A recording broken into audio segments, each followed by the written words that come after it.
Hello everyone, welcome to Sairam Sampatrav Education. My name is Vaishnavi and welcome to the class.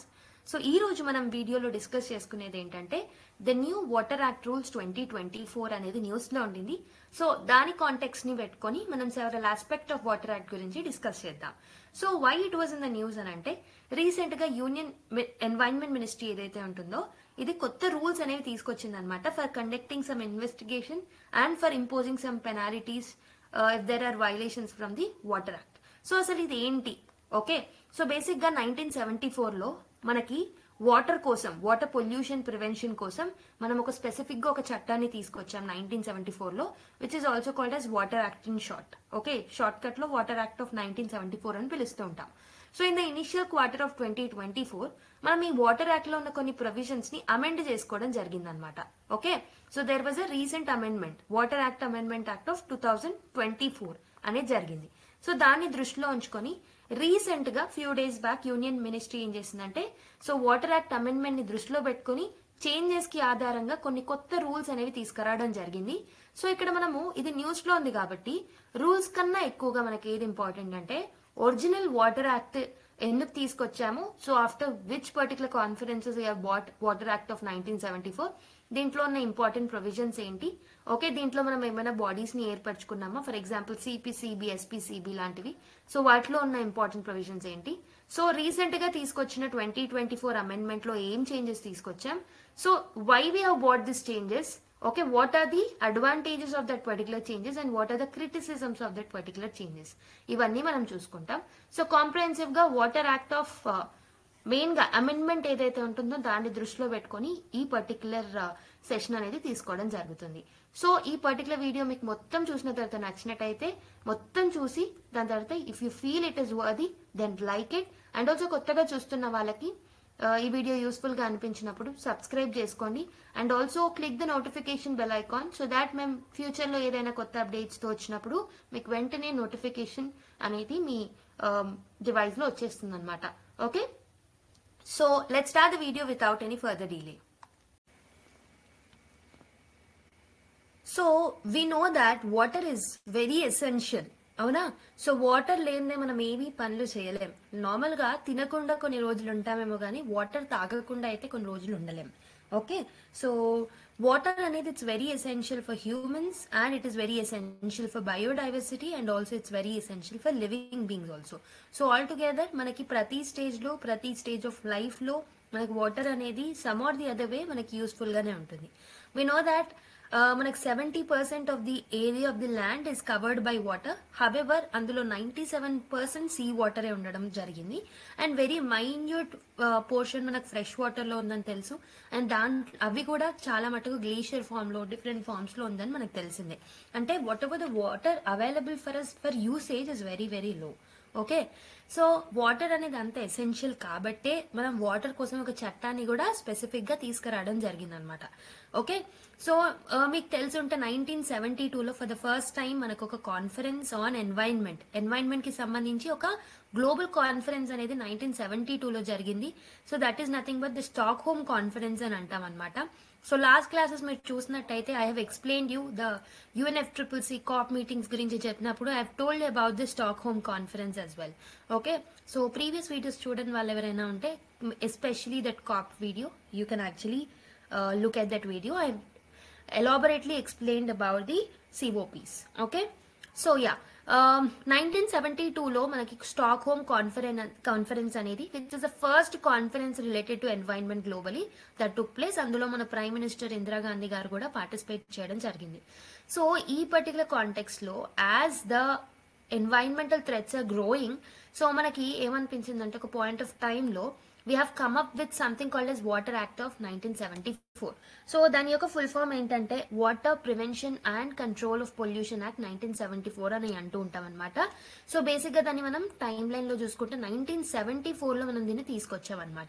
Okay, so this is the first act to deal with the environmental issue comprehensively అని చెప్పొచ్చు.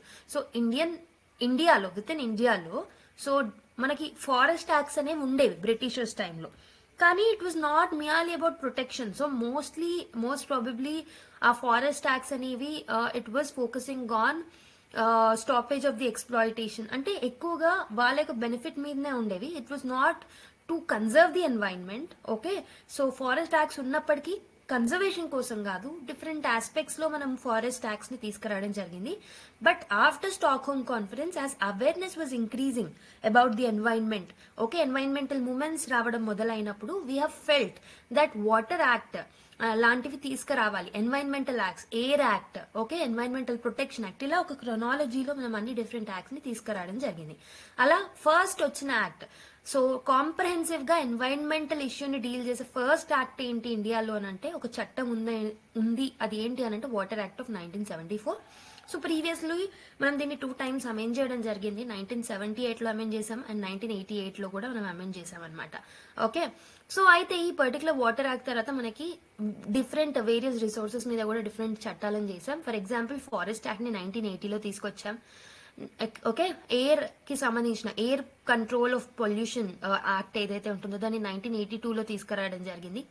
తర్వాత comprehensive గా all environmental issues ని deal చేయడానికి finally 1986లో మనం environmental protection act గురించి కూడా మనం కృషి చేసాం and it came in to effect. Okay, 1986. దాని తర్వాత మనకి ఫారెస్ట్ రైట్స్ యాక్ట్ అని డిఫరెంట్ యాక్ట్స్ కూడా వచ్చాయి. So this was chronology. But first act to deal with the environmental issue comprehensively was Water Act of 1974. So this was specifically dealing with prevention and control of the pollution. Okay, so మరి దీన్ని ఎలా తీసుకొచ్చారు? So if you know, water అనేది state list లో ఉంటుంది అనమాట. So state list లో ఉన్న ఆస్పెక్ట్, ఓకే, స్టేట్ లిస్ట్ లో ఉన్న ఆస్పెక్ట్ ని పార్లమెంట్ ఒకవేళ చట్టం చేయాలి అని అంటే మనకి 2 ఆర్టికల్స్ అనేవి ఉంటాయి, article 249 and article 252.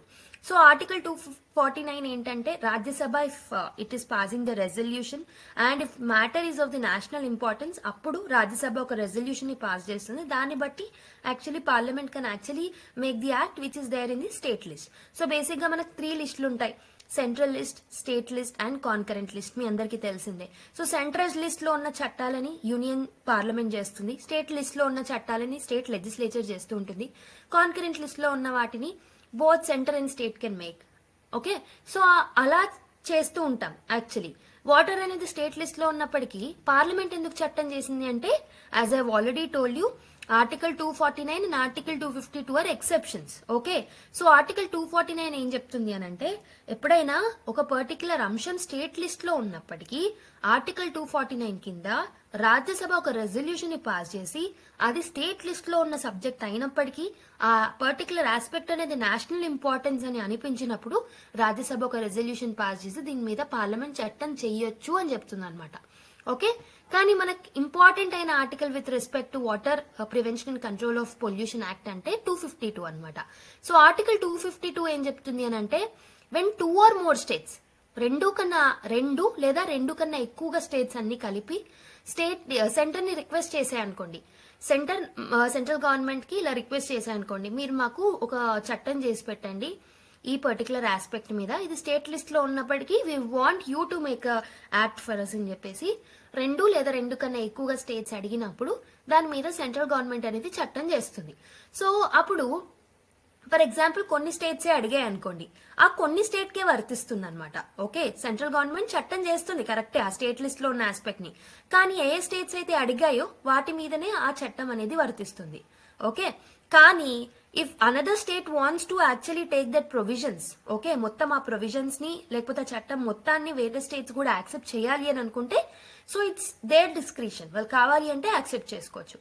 Okay, so అలా ఒక 20+ స్టేట్స్ వరకు మనకి water prevention control of pollution act అని యాక్సెప్ట్ చేయడం జరిగిందనమాట. Okay, so in most of the states and union territories it is going on. Okay, ఈ చట్టం అనేది నడుస్తుంది. Okay, so this is a background. So ఇప్పుడు మనకి దీనికి సంబంధించి వాటర్ కి సంబంధించి ఒక సుప్రీంకోర్టు జడ్జ్మెంట్ కూడా ఉందన్నమాట. It's a very famous judgement. Atmalinga Reddy versus union of Indian కేసులో సుప్రీంకోర్టు ఏం చెప్పింది అంటే, right to have access to safe drinking water comes under article 21. So article 21 లోనే భాగంగా మనకు right to have access to safe drinking water అనేది వస్తుంది అని చెప్పేసి Atmalinga Reddy versus union of India కేసులో సుప్రీంకోర్టు చెప్పడం జరిగింది. అంటే వాటర్ అనేది సేఫ్ గా చూసుకోవాల్సిన బాధ్యత గవర్నమెంట్ కు ఉంది. కాబట్టి particular water prevention and control of pollution act 1974 ఎందుకు వచ్చింది అంటే we can actually say article 21 లో భాగం కాబట్టి. సో ఈ పర్టికులర్ ఆర్టికల్ 21 లో ఉన్న సేఫ్ డ్రింకింగ్ వాటర్ ప్రొవిజన్స్ ని ఆచరించడానికి కూడా ఈ వాటర్ పొల్యూషన్ యాక్ట్ అనేది, prevention control of pollution act అనేది వర్తిస్తుంది అని చెప్పొచ్చు ఇండైరెక్ట్ గా. ఓకే, సో మీరు ఎప్పుడైనా పాలిటీ ఆన్సర్స్ రాసినప్పుడు, ఇండియన్ పాలిటీ యొక్క మెయిన్స్ ఆన్సర్స్ రాసినప్పుడు కూడా, if there is a question which asks about the expansion of fundamental rights, okay, fundamental rights యొక్క స్కోప్ అనేది ఎక్స్పాండ్ అవుతుంది, దాన్ని జస్టిఫై చేయండి అన్నప్పుడు you can write this particular, you can quote this particular case. ఏమని చెప్పొచ్చు? So right to have access to safe drinking water will also come under article 21. దీని scope ఎలా ఎక్స్పాండ్ అయింది అని అంటే through this particular judgement, that is Atmalinga Reddy versus union of India case అని చెప్పేసి you can actually quote it as an example. Okay, so మరి water act ని ఎందుకు తీసుకొచ్చాం మనము అని అంటే to prevent and control of water pollution. Mainly safe drinking water అందరికీ అవైలబుల్ గా ఉండాలి, వాటర్ పొల్యూషన్ ని కంట్రోల్ చేయాలి. So this is the major aim అని చెప్పొచ్చు. ఓకే, సో దీంట్లో భాగంగా we have established different boards also in this particular thing. Okay, వాటికి డిఫరెంట్ పవర్స్ అండ్ ఫంక్షన్స్ ఇచ్చాము అండ్ పనిష్మెంట్స్ కూడా ఇవ్వడం జరిగింది. ఇఫ్ సమ్ ఇండస్ట్రీ కానీ, ఓకే, లేకపోతే ఎవరైనా హౌస్ హోల్డ్స్ కానీ ఎవరైనా ఇందులో ఉన్న ప్రొవిజన్స్ ని కంప్లై అవ్వకపోతే దానికి సంబంధించిన పనిష్మెంట్స్ గురించి కూడా మనకి ఈ particular the water prevention control of pollution act లో మెన్షన్ చేస్తుంది అనమాట. ఐ హోప్ మీకు ఇక్కడ వరకు అర్థమైందని నేను అనుకుంటున్నా. ఓకే, సో మరి what are the objectives of this particular act? So water prevention of pollution control, ఆ పర్టికులర్ చట్టం 1974 లో తీసుకొచ్చాం కదా, ఆ చట్టం యొక్క ఆబ్జెక్టివ్స్ ఏంటో కూడా మనకు తెలియాలి. So what are the objectives of this act అని అంటే the fundamental objective is to provide clean drinking water to all the citizens.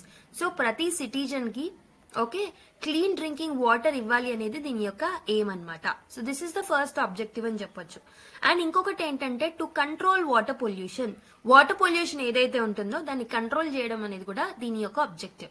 So దీనికోసం ఏం తీసుకొచ్చాము అనేది నేను నెక్స్ట్ స్లైడ్స్ లో ఎక్స్ప్లెయిన్ చేస్తాను. And also to maintain హోల్సమ్నెస్ of water, okay, and to establish central and state level board. So దీనికోసమే అన్నమాట. So ఈ పర్టికులర్ వాటర్ పొల్యూషన్ ని కంట్రోల్లో పెట్టడానికి దానికి సంబంధించి సెంట్రల్ లెవెల్లో అండ్ స్టేట్ లెవెల్లో డిఫరెంట్ బోర్డ్స్ ని మనం తీసుకురావడం జరిగింది అనమాట to prevent the pollution. And also ఒకవేళ ఏమైనా ఇండస్ట్రీస్ కానీ ఇండివిజువల్స్ కానీ ఒకవేళ ఇందులో ఉన్న ప్రొవిజన్స్, ఈ పర్టికులర్ వాటర్ యాక్ట్ లో ఉన్న ప్రొవిజన్స్ ని కంప్లై చేయకపోతే అప్పుడు వాళ్ళకి పెనాలిటీస్ కూడా ఇంపోజ్ చేయడం జరుగుతుంది అనమాట. Okay, so establish labs for water testing. So ఈ పర్టికులర్ చట్టంలో భాగంగానే వాటర్ టెస్టింగ్ కోసం డిఫరెంట్ ల్యాబ్స్ ని కూడా మనము ఎస్టాబ్లిష్ చేయడం జరిగింది. So these are the different objectives అని చెప్పొచ్చు with respect to this particular act. Okay, అయితే ఇప్పుడు మనం మెయిన్ ఆస్పెక్ట్ లోకి వద్దాం. I have told you that initially first slide లో నేను మీకు ఏం చెప్పాను? సో రీసెంట్ గా మనము అమెండ్ చేసుకోవడం జరిగింది 2024 ఫిబ్రవరి అండ్ మార్చ్ టైంలో మనము what we have done is we have amended this particular water act of 1974. So water prevention and control of pollution amendment act 2024 ని మనము చేయడం జరిగింది అనమాట. ఓకే, 24 అమెండ్మెంట్ అనేది ఎందుకు తీసుకురావడానికి అంటే why we have bat this particular amendment, what are the reasons for this amendment అనేది మనకు తెలియాలి.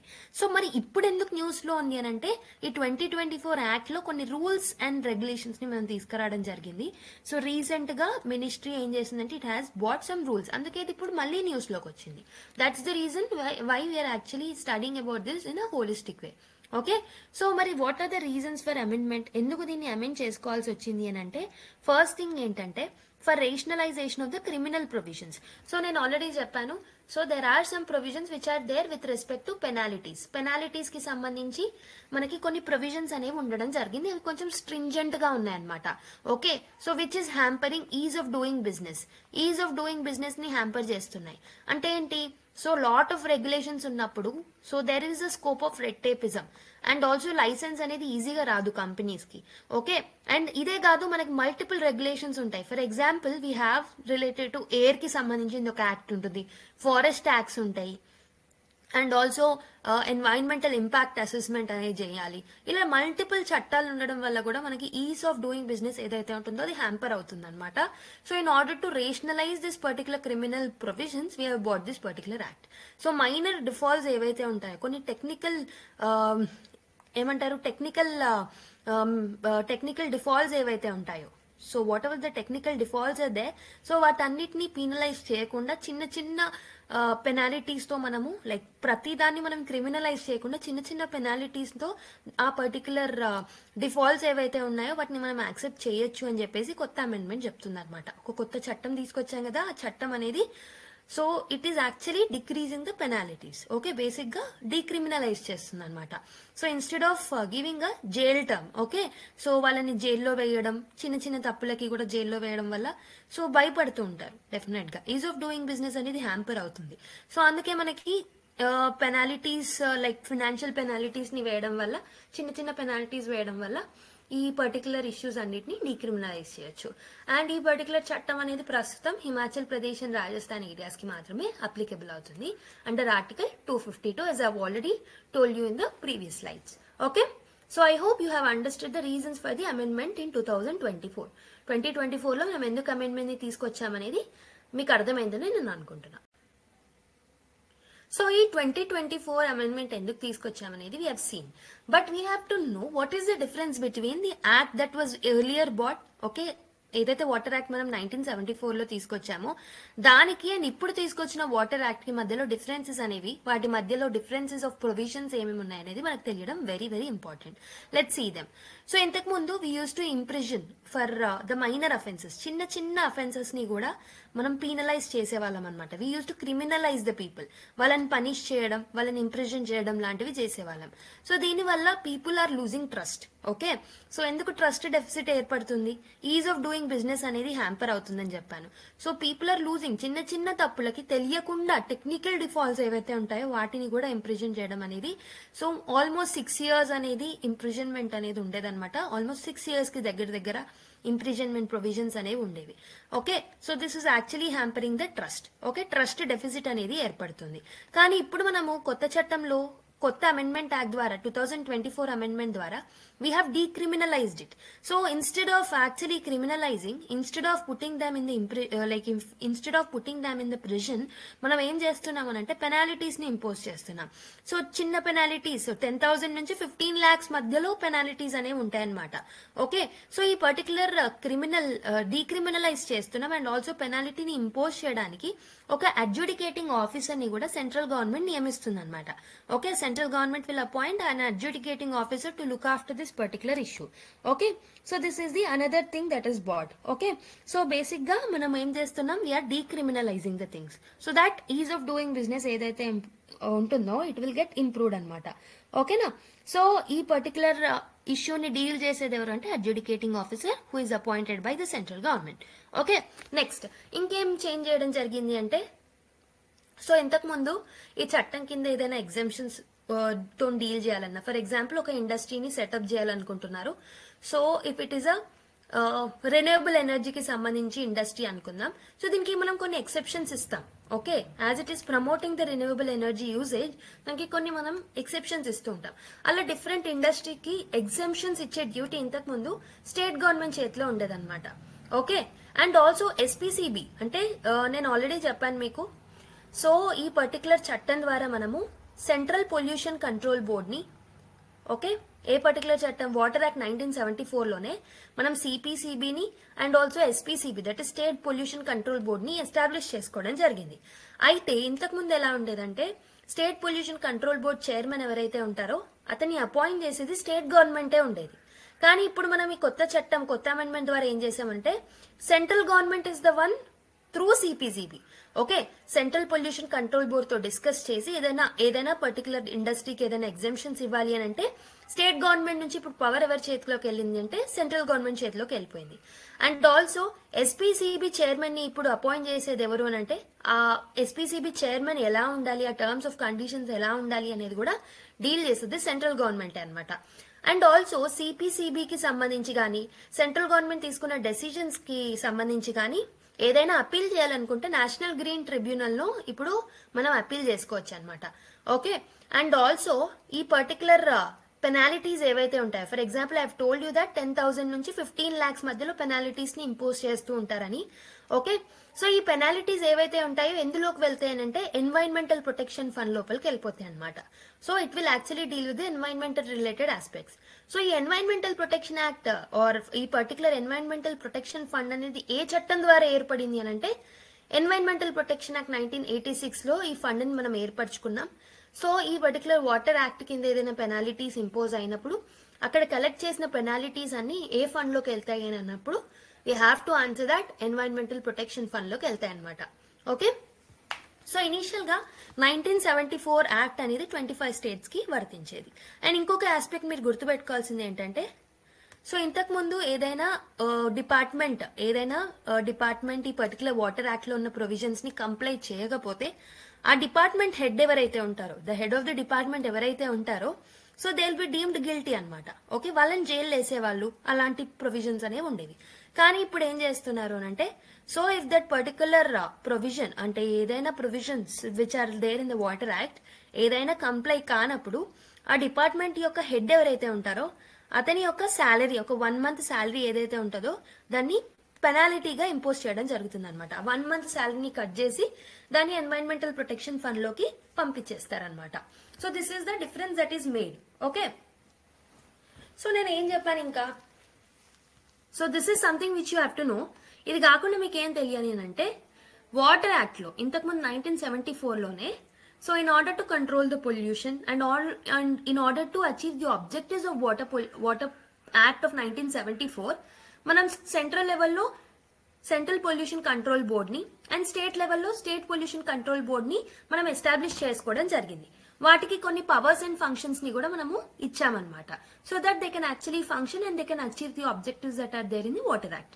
ఓకే, మరి ఈ పర్టికులర్ సిపిసిబి అనే బాడీ ఏదైతే ఉందో, సో దాని యొక్క జెనసిస్ మనం చూసుకుంటే, so it's a statutory body. ఎందుకు స్టాట్యుటరీ బాడీ అని అంటున్నాం? సో వాటర్ చట్టం, వాటర్ యాక్ట్ ఆఫ్ 1974 కింద దీన్ని మనం ఎస్టాబ్లిష్ చేసుకున్నాం కాబట్టి definitely it's a statutory body. I hope you people know that statutory బాడీకి, కాన్స్టిట్యూషనల్ బాడీకి, నార్మల్ బాడీస్ కి డిఫరెన్స్ ఏంటో మీకు తెలుసని నేను అనుకుంటున్నా. సో సిపిసిబిని we have established through water act of 1974. మరి దీంట్లో చైర్మన్ ఎవరు ఉంటారు? Who will be the chairman? How they will be appointed అంటే, so basically chairman will be appointed by the central government అనమాట. ఓకే, సో దీన్ని నేను already చెప్పినట్టు water act 1974 కింద ఎస్టాబ్లిష్ చేసుకున్నాం. సో ఇది ఏ మినిస్ట్రీ కింద వర్క్ అవుతుంది అంటే ministry of environment, forest and climate change కింద దిస్ విల్ వర్క్ అనమాట.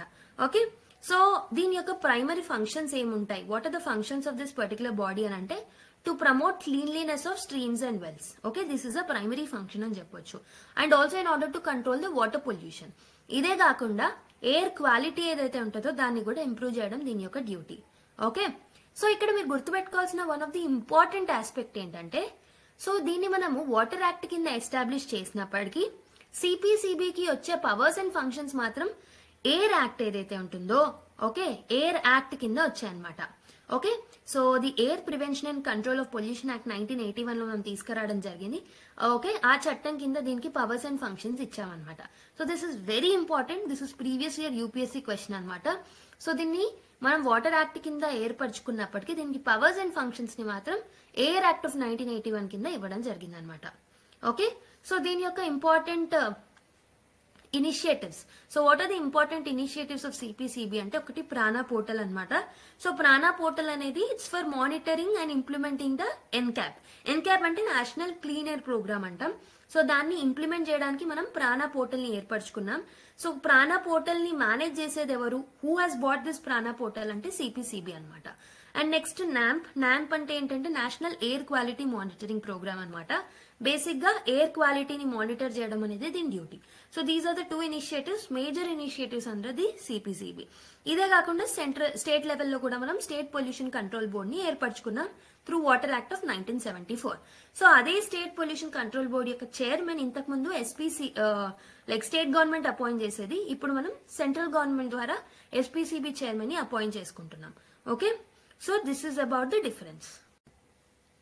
మరి కొత్తగా తీసుకొచ్చిన చట్టం యొక్క సిగ్నిఫికెన్స్ ఏంటి? What is the need already చెప్పాను, ట్రస్ట్ బేస్డ్ గవర్నెన్స్ ని ఇంప్రూవ్ చేయడానికి. So in order to make the ease of doing business we have bat this. Okay, ease of doing business ని, ట్రస్ట్ బేస్డ్ గవర్నెన్స్ ని తీసుకురావడానికి, అమల్లోకి తీసుకురావడానికి we have actually brought this particular amendment అనమాట. And also regulatory burden ఏదైతే ఉంటుందో దాన్ని తగ్గించి we can actually improve the business standards అనమాట. Okay, ease of doing business ని ప్రమోట్ చేయొచ్చు by decreasing the regulations. Okay, and streamlining the appointment process. So ఏదైతే appointment process ఉందో ప్రస్తుతం జరుగుతున్న appointment process, for example ఎస్పీసీబీ appointment process ని మనం change చేయడం జరిగింది. Okay, some of the provisions we have stream lined. Okay, balanced development and environment. So environment ని, development ని దృష్టిలో పెట్టుకొని బ్యాలెన్స్ ని క్రియేట్ చేయడానికి కూడా మనమే అమెండ్మెంట్ ని తీసుకురావడం జరిగింది. మరి what are the ineffectiveness or challenges ఏమేమి ఉన్నాయనేది చూద్దాం. Okay, so pay and pollute bill అనే ఒక ప్రొవిజన్ ని మనం ఇంట్రడ్యూస్ చేసినట్టు అయిపోయింది అనమాట. అంటే మీరు ఎంతైనా పొల్యూట్ చేసుకోండి, దానికి పీనలైజ్ చేస్తాం మిమ్మల్ని, అంతే, మిమ్మల్ని క్రిమినలైజ్ చేయం. సో మీరు ఎంతైనా పొల్యూట్ చేసుకోండి అని ఇండైరెక్ట్ గా గవర్నమెంట్ మనకు హక్కిస్తున్నట్టు అయిపోయింది అనమాట. So it is actually becoming a pay and pollute bill. Okay, so and most of the provisions despite of water being in the state list, నేను ఆల్రెడీ చెప్పాను వాటర్ అనేది స్టేట్ లిస్ట్ లో ఉంటుంది, కానీ లాట్ ఆఫ్ ప్రొవిజన్స్, సో ఈ amendment ద్వారా lot of provisions ని centralise చేసేసారు. So this is against the spirit of federalism అనమాట. అంటే సో ఎస్పీసీబీ చైర్మన్ ని అపాయింట్ చేసేది సెంట్రల్ గవర్నమెంటే, ఏదైనా ఎగ్జామ్షన్స్ ఇవ్వాలి అన్నా సిపిసిబి అండ్ సెంట్రల్ గవర్నమెంటే చూసుకుంటున్నాయి. అంటే we are trying to centralise the provisions and it is creating a balance or it is creating a hurdle between ease of doing business and environmental protection. So మనకి economy అనేది ఎక్కువ అయిపోయింది environment కన్నా. So we are not balancing this. Okay, ineffective penalties. So penalties అనేవి మనం పెట్టాం కరెక్టే, కానీ వీటిని ఎంతవరకు మనం ఇంపోజ్ చేస్తాం అనేది మనకు తెలియదు. Okay, next inadequate response. So basic గా వాటర్ క్రైసిస్ మీద ఈ పర్టికులర్ అమెండ్మెంట్ లో ఏది మాట్లాడలేరు అనమాట. So we know that there is a lot of problem with respect to water crisis అనేది మనం చూస్తున్నాం. అండర్ గ్రౌండ్ వాటర్ రీఛార్జ్ అనేది చాలా ప్రాబ్లమాటిక్ గా ఉంది. అండ్ వీ నో దాట్ మనకి మాన్సూనల్ డీవియేషన్స్ వల్ల, క్లైమేట్ చేంజ్ ఇష్యూస్ వల్ల కూడా మనకు వాటర్ క్రైసిస్ అనేది లార్జ్ లెవెల్లో ఏర్పడుతుంది. And because of the subsidies that are given by the government mainly to the farmers. So ఇవన్నీ రీజన్స్ వల్ల మనకు వాటర్ క్రైసిస్ అనేది మనం చూస్తూనే ఉన్నాము. సో కానీ ఈ పర్టికులర్ అమెండ్మెంట్ లో మనకి వాటర్ కి సంబంధించి, వాటర్ క్రైసిస్ కి సంబంధించి, వాటర్ స్ట్రెస్ కి సంబంధించి ఎలాంటి ప్రొవిజన్స్ ని ఇంక్లూడ్ చేయలేదన్నమాట. So we can actually treat it as a criticism against this particular act. Okay, so this is the main news actually. Okay, this is something which we are discussing in the last. ఎందుకనంటే దీనికన్నా ఎక్కువగా మనం earlier నేర్చుకున్న water act, so water act amendment లో జరిగిన important changes ఏంటి, what are the criticisms, okay, ఇవన్నీ very important rather than this. Okay, ఇది న్యూస్ లో ఉంది కాబట్టి we have discussed all the background. Okay, so అసలు ఎందుకు న్యూస్ లో ఉంది అంటే I already told you that central government ఏం చేసింది, it has notified the new rules under this particular amendment act of 2024. So ఎందుకు తీసుకొచ్చింది అంటే in order to stream line the process. So ఏదైతే మనము పెనాలిటీస్ కి సంబంధించిన ప్రొవిజన్స్ ని తీసుకొచ్చామో వాటన్నిటిని స్ట్రీమ్ లైన్ చేయడానికి ఈ పర్టికులర్ వాటర్ చట్టం కింద, okay, water prevention and control of pollution act ఏదైతే ఉంటుందో దాంట్లో రూల్స్ 2024 రూల్స్ ని తీసుకురావడం జరిగింది అనమాట. సో ఆ రూల్స్ ఏమేమి ఉన్నాయనేది మనకి ఇంపార్టెంట్. ఒకసారి చూసుకుంటే we have to go through them. Okay, not very important but we have to go through them. So first thing ఏంటంటే introduction of new penalty rules. Okay, so union environment ministry ఏం చేసిందంటే it has notified new rules. Okay, ఏవైతే 2024 amendment తీసుకొచ్చామో దానికి అనుగుణంగా కొన్ని కొత్త penalty rules ని తీసుకురావడం జరిగింది అనమాట. సో దిస్ న్యూ రూల్స్ ఏవైతే ఉన్నాయో this will actually establish the procedure for enquiries and also with respect to penalties. So penalties కి సంబంధించి, ఎంక్వైరీస్ కి సంబంధించి కొన్ని ప్రొవిజన్స్ ని యాడ్ చేయడం జరిగింది. Next one is shift from criminal penalties. So already చెప్పినట్టు క్రిమినల్ పెనాలిటీస్ నుంచి సివిల్ పెనాలిటీస్ వైపుకి మళ్ళామన్నమాట. Okay, we have shifted from criminal penalties to civil penalties. ఎందుకు, ఇంతకు ముందు మనం ఎప్పుడు క్రిమినలైజేషన్ గురించి మాట్లాడే వాళ్ళం. Now we are actually speaking about the civil penalties. Okay, like penalties ని ఇంపోజ్ చేయడం, ఓకే, సో సర్టెన్ చార్జ్ ని ఇంపోజ్ చేయడం అలాంటివి. Next empowerment of pollution control authorities. So ఏవైతే సిపిసిబి ఆఫీసర్స్ ఉన్నారో, ఎస్పీసీబీ ఆఫీసర్స్ ఉన్నారో వాళ్ళకి కొత్త కంప్లైంట్స్ అనేవి వెళ్తుంటాయి. సో వాళ్ళ యొక్క వర్క్స్ ఏవైతే ఉంటాయో వాటిని ఎంపవర్ చేస్తుంది అనమాట ఈ పర్టికులర్ రూల్స్ అనేవి. So they can do so under certain sections of this particular amendment act, like section 41, section 41A, 42, 43, 44, 48 ఇవన్నీ మనకి ఇండస్ట్రియల్ పొల్యూటెంట్ డిశ్చార్జెస్ గురించి, దానికి సంబంధించిన పవర్స్ ఏమేమి ఉన్నాయి ఎస్పీసీబీకి, సిపిసిబికి, ఇవన్నిటి గురించి మనకి చెప్తూ ఉంటుంది అనమాట. న్యూ రూల్స్ లో వీటి గురించి కూడా మెన్షన్ చేస్తుంది. Okay, and it has also mentioned about roles and responsibilities of adjudicating officers. So ఎవరైతే అడ్జుడికేటింగ్ ఆఫీసర్స్ ని మనం అపాయింట్ చేసుకోవాలి in order to impose that penalties అని చెప్పానో, వాళ్ళ యొక్క రోల్స్ అండ్ రెస్పాన్సిబిలిటీస్ గురించి కూడా మనకు మెన్షన్ చేశారు. సో బేసిక్ గా అడ్జుడికేటింగ్ ఆఫీసర్ ఎవరైతే ఉంటారో, సో దే ర్యాంక్ ఏవైతే ఉంటుందో, ది అడ్జుడికేటింగ్ ఆఫీసర్ యొక్క ర్యాంక్ ఏదైతే ఉంటుందో, it should be at least as a state government joint secretary అంత ర్యాంక్ ఉండాలన్నమాట. సో స్టేట్ గవర్నమెంట్ లో జాయింట్ సెక్రటరీ ఉంటారు కదా, వాళ్ళ ర్యాంక్ అంతా ఉన్న వాళ్ళని అడ్జుడికేటింగ్ ఆఫీసర్ గా నియమిస్తారనమాట. So they will be responsible for overseeing the complaints. Okay, ఏవైతే వైలేటర్స్ ఉంటారో, they who have not complied with the provisions, వాటికి సంబంధించిన పెనాలిటీస్ ని ఇంపోజ్ చేయడం, ఇవన్నీ చేస్తూ ఉంటారు. Okay, so this is about the new rules. Okay, so these are some changes that were brought under the new rules as per the 2024 Amendment Act. Okay, so adanmata Water Act gurinchi, very important for the exam point of view. So I hope you have understood the thing in detail way. So next class lo malli kaluddamani. Meeku video ganaka nachinataithe don't forget to like, share and subscribe. Kottaga chustunna vallu give your comment, feedback and also subscribe చేయడం మర్చిపోవద్దు. Okay, next class లో మళ్ళీ కలుద్దాం మరి ఇంకొక interesting వీడియోతో. Until then take care, bye and keep smiling.